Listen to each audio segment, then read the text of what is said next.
gimana deh hasil dari laporannya?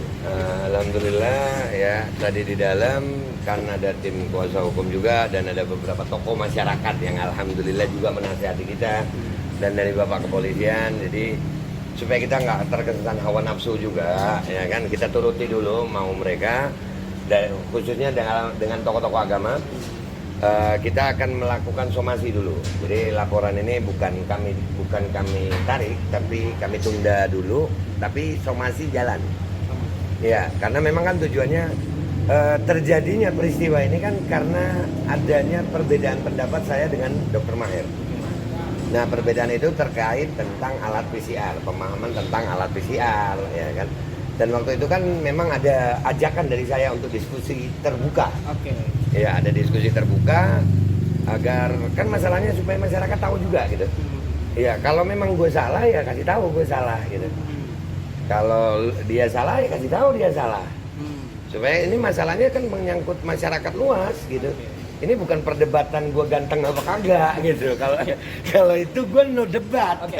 Jadi langkah yang akan diambil saat ini adalah melakukan somasi dulu. Somasi dulu dengan harapan bahwasannya dari pihak Dr. Maher ada berbesar hati menerima gitu. Ajakan tabayun. Ya, ajakan tabayun untuk berdiskusi masalah ini. Ya, supaya apa ya? Benar juga sih. Sebenarnya kalau dengan hawa nafsu saya udah pengennya lapor aja deh. Gitu, cuman karena menuruti nasihat. Ya, nah kita nggak boleh juga itu meninggalkan nasihat ya kan. Kami mensomasi dulu, tapi kami kasih waktu 2 kali somasi. Kalau dalam 2 kali somasi ini pihak Dr. Maher tidak menganggap atau mengajukan, maka ini LP akan masuk. Begitu. Jadi akan lanjut tetap ke jalur hukum ya? Iya, oh iya, tetap ke jalur hukum. Jadi ini juga membuktikan kepada masyarakat luas bahwasannya apa yang dilakukan Babeh nih sama MPR, Majelis Penderitaan Rakyat ya, itu bukan gerakan narasi medsos. Ya, ini bukan hanya gerakan narasi opini di medsos gitu. Ini gerakan ini adalah gerakan yang dengan tindakan nyata gitu. Kami mau melakukan tindakan-tindakan yang sesuai dengan mekanisme hukum yang berlaku di negara Kesatuan Republik Indonesia. Termasuk ini bukan hanya Dr. Maher nantinya. Ya, termasuk masalah kebijakan sertifikat vaksin, masalah PCR dan itu terus itu akan berjalan, kita akan dengan mekanisme hukum.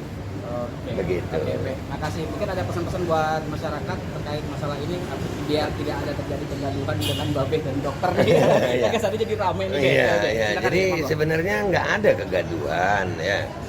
Sebenarnya yang gua ambil ini adalah langkah yang justru tidak gaduh gitu. Kenapa? Kalau cuma di medsos ya begitu aja narasinya. Ya narasi di medsos lu nggak tanggapin ya. Dan untuk masyarakat Indonesia, tolong kalau bernarasi yang bagus saja. Ya andai kata merasa benar, nggak usah dengan pinter-pinter menyalahkan orang. Nggak usah fitnah-fitnah orang, ngapus-ngapusin komen. Nggak usah bilang orang muka dua gitu kan. Itu jadinya melanggar hukum gitu. Dan kalau bernarasi di medsos, ya kalau sudah menyangkut hal yang penting, khususnya untuk kepentingan orang banyak, ayolah beranilah bertabayun, beranilah berdiskusi, ya. Karena diskusi ini bukan mau cari benar salah, tapi sama-sama cari benar, ya, sama-sama mencari benar. Dan ini untuk bangsa Indonesia kok. Ya, kalau gue salah ya bilang gue salah, akan gue terima itu. Ya, tapi kalau nggak salah jangan dibilang lu bukan dokter, lu bukan ilmuwan, lu bukan virolog, lu bukan ini. Ternyata yang dokter juga nggak ngerti cara diskusi ilmiah. Diajak diskusi ilmiah, diajak yang ini dokter lo ini malah fitnah, kan itu nggak baik. Oke, Beh, terima kasih. Siap. Jadi perjuangan akan terus Terus ini baru awalnya, kita akan terus. Ini baru awal ini baru awal. Segala sesuatu yang sudah diawali akan kita teruskan sampai ajal menjelang. Beh, makasih atas waktunya. Sama-sama. Semoga sukses. Sukses buat persuasi, sukses buat MPR, sukses buat masyarakat Indonesia. Viva Republik Indonesia, Allahu Akbar. Allah Akbar.